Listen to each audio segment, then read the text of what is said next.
Olá! No vídeo de hoje trataremos sobre o tema da equidade. Normalmente, quando se fala em equidade, muita gente confunde com a ideia da igualdade. Igualdade de oportunidades, igualdade de direitos. E essa expressão, por sua vez, também gera confusões, porque tratar com igualdade não significa necessariamente fazer a mesma coisa, fazer tudo igual para todos, porque somos essencialmente diferentes. Cada ser é único, singular, vive em um determinado contexto, em condições específicas de existência, com acesso a determinados recursos materiais ou a falta deles, com determinados recursos internos e subjetivos para lidar com as situações, a depender das experiências que viveu.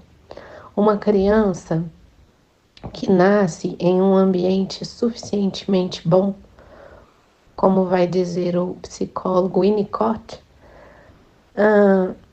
que conta com a presença da mãe, com a sua estimulação, com a sua mediação qualificada, ao conhecimento do mundo, dos objetos, dos significados, que vai compreendendo as funções sociais, os papéis sociais, que vai obedecendo aos marcos de desenvolvimento, que cresce em meio a um repertório cultural, literário, musical, satisfatório, ela vai ter um percurso de desenvolvimento.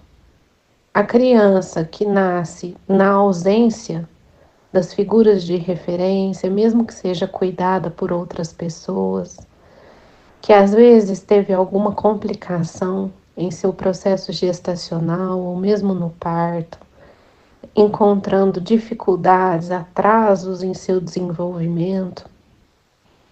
Uma criança que nasce em um contexto cultural, social, empobrecido de estímulos, que às vezes os pais não tiveram o estudo necessário, acesso à informação, exercitando às vezes um trabalho mais braçal, por exemplo, na roça ou em outros contextos, vai ter o mesmo percurso de desenvolvimento do ponto de vista da possibilidade orgânica, mas com possíveis faltas, ausências, desvios, atrasos, né? Então, teoricamente, um outro percurso de desenvolvimento, embora potencialmente, do ponto de vista humano, né, tivesse ali na origem as mesmas condições, em função do ambiente, isso acaba sofrendo interferências, influências e alterações de desenvolvimento. Então, pensando em crianças típicas e em crianças atípicas, o que é tratar com equidade? Então, tem uma charge que é bastante conhecida e que ilustra bem esse raciocínio, que é a tentativa de duas crianças enxergarem por cima de um muro o que está acontecendo do outro lado. Uma criança com estatura maior, ela precisa apenas de um banquinho para subir e enxergar do outro lado do muro. Uma criança menor, para ter a mesma condição de visão da outra, precisa de dois banquinhos, para que eles estejam em situação de equidade. Ou seja, não é dar um banquinho para cada um, partindo do pressuposto de que estamos dando o mesmo tratamento. Para que ambos tenham a mesma possibilidade, por terem estaturas diferentes, um precisa de um banco, enquanto o outro precisa de dois, para enxergar por cima do mesmo muro.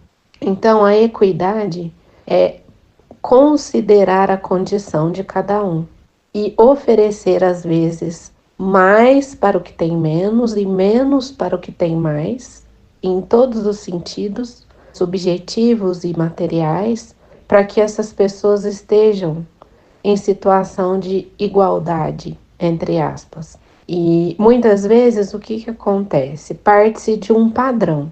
Então, para que se possa estabelecer critérios e condições, como se os critérios e as condições atendessem a todos da mesma forma, quando são essencialmente diferentes, né? Então, eu vou dar um exemplo pessoal. Quando eu fui prestar vestibular, o órgão que elaborava as provas tinha ali os seus critérios de inclusão ou de acessibilidade, né? Então, eles ampliavam a prova, o tamanho da letra, eles davam 1 hora a mais para o candidato com deficiência e colocavam o auxílio de um ledor, independente da deficiência. E o que diz a lei? A prova deve ser adaptada às características da pessoa com deficiência. A partir da lei, tem-se uma flexibilidade, porque sendo cada deficiência diferente uma da outra, com as suas características próprias, cada qual, em tese, cada situação exigiria uma adaptação diferente. Entendo que para os grandes órgãos, né, que elaboram provas em quantidade, às vezes fica difícil lidar com tantas nuances, com tantas singularidades, com tantas diferenças. Mas para que se possa tratar com equidade de fato, é necessário que seja assim, olhar para cada sujeito, né? E não, eu falo assim, que a gente não consegue passar a régua, sabe aquela expressão? Né? Passa a régua e fecha a conta e iguala todo mundo? Não tem como, né? É necessário olhar para cada um, ver as condições materiais e subjetivas de cada sujeito, condições de existência mesmo, né? Para que se possa ali estabelecer uma medida que atenda, né?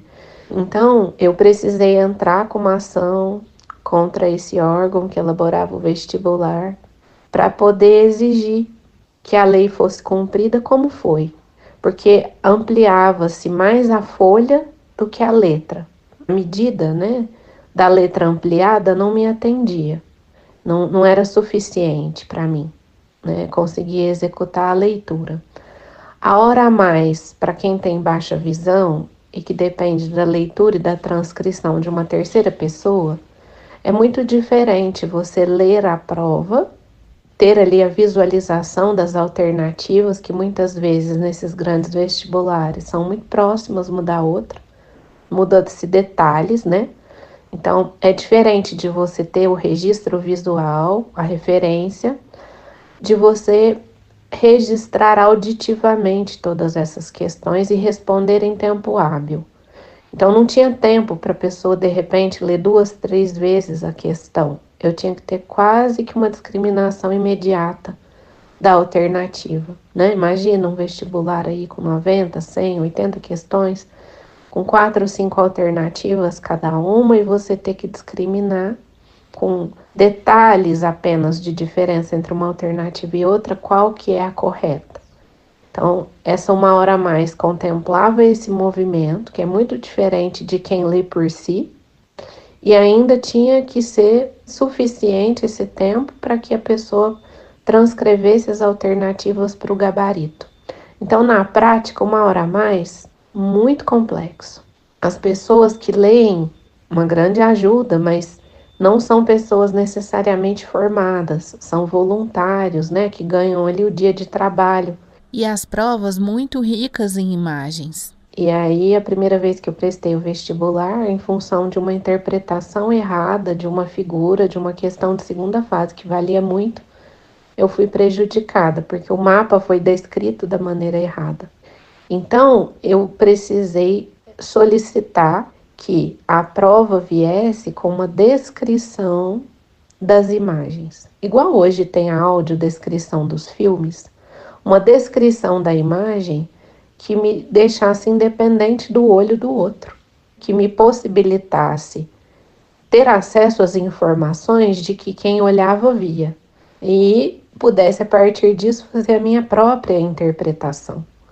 Então, eu não queria uma prova menor, eu não queria uma prova mais fácil, né? Na minha época não tinha cotas para deficientes e eu almejava estudar, né, em uma universidade de referência, eu tinha estudo, tinha condição para isso. E aí, já pensando um pouco na escola enquanto espaço de garantia de direitos, né?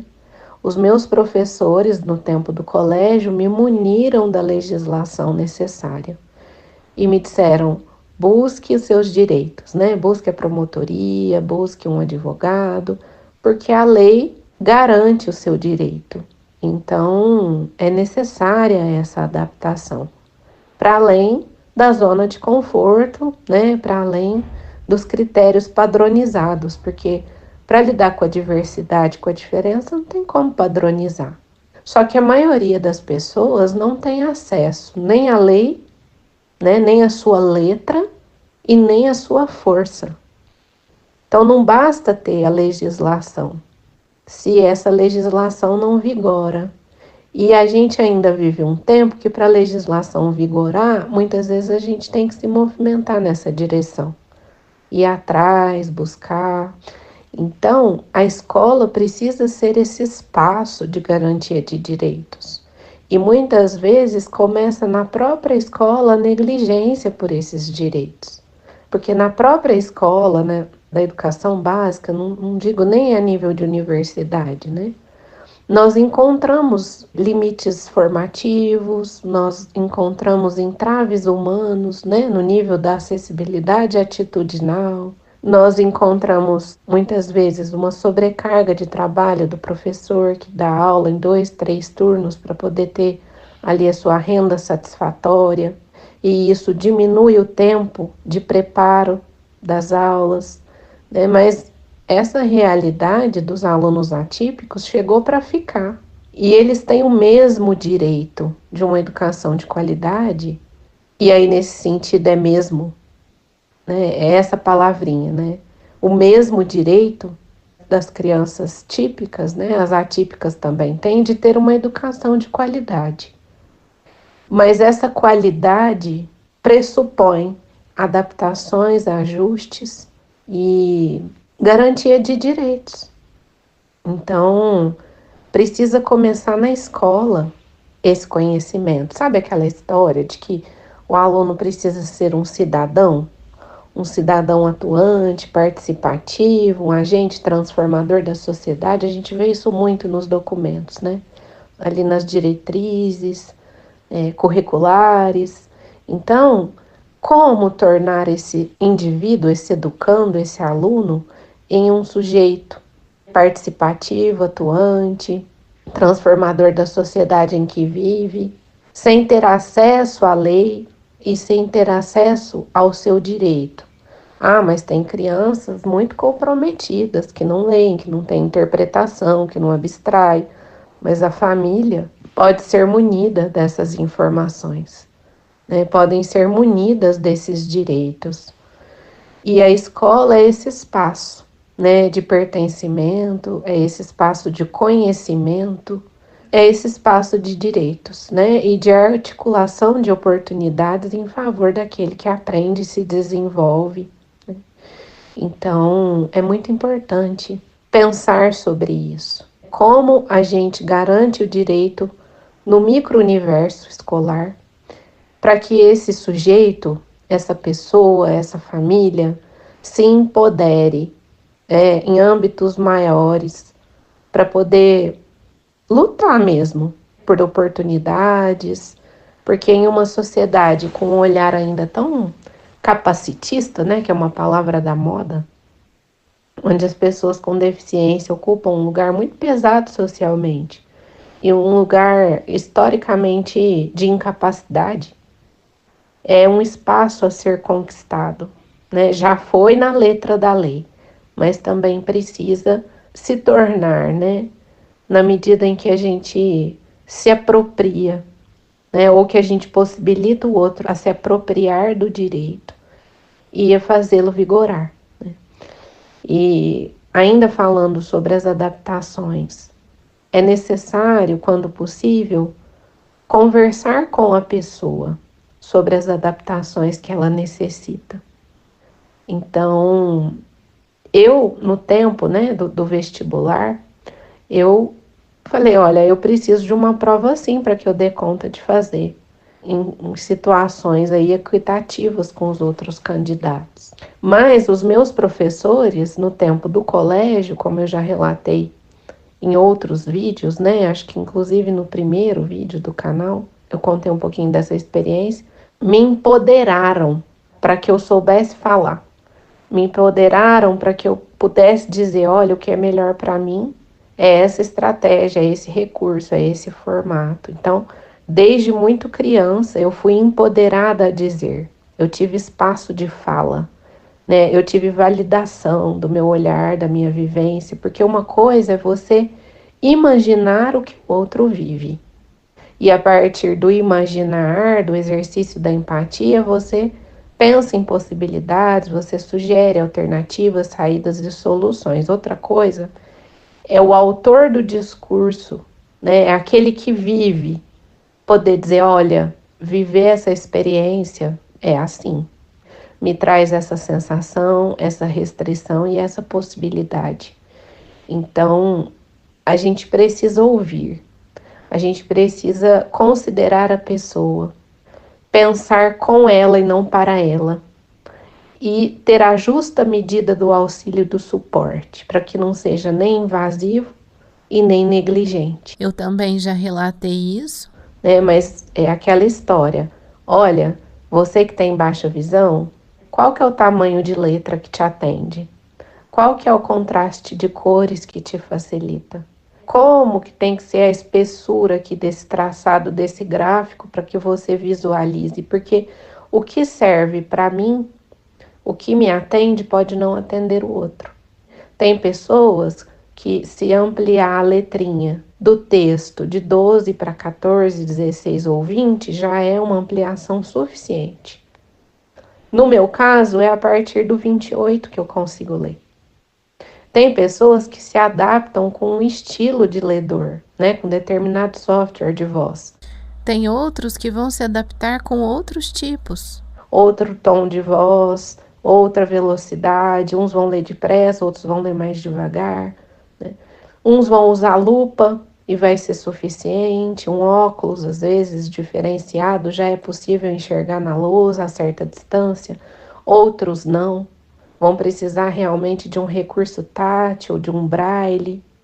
Então, eu preciso olhar para as singularidades de cada um. Não adianta eu estabelecer ali um padrão, né? Igual eles falam, para testes, né, de avaliação, a gente usa essa expressão.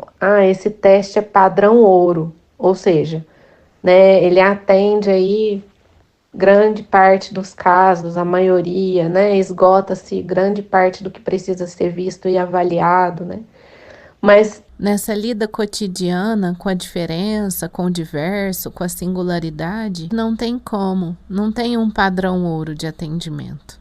O padrão é próprio de cada um. A situação é específica de cada um. Gabriela, mas falar dessa forma, né, com 30, 40 alunos na sala, ou eu que dou aula em 3 turnos, como que fica? Em escolas diferentes, em coletivos diferentes, em realidades, contextos diferentes, como que fica?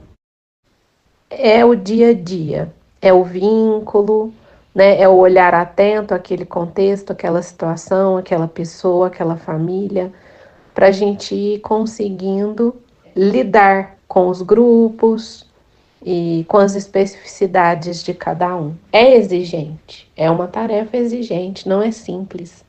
É desafiador demais para o professor. Mas não tem outro caminho. Se a gente quiser incluir de fato, se a gente quiser realmente avançar na questão humana mesmo, educativa, social, de desenvolvimento, né? Não há outro caminho. Né? Então, se você achou esse conteúdo interessante, dê o seu like, se inscreva em nosso canal e fique atento à nossa programação.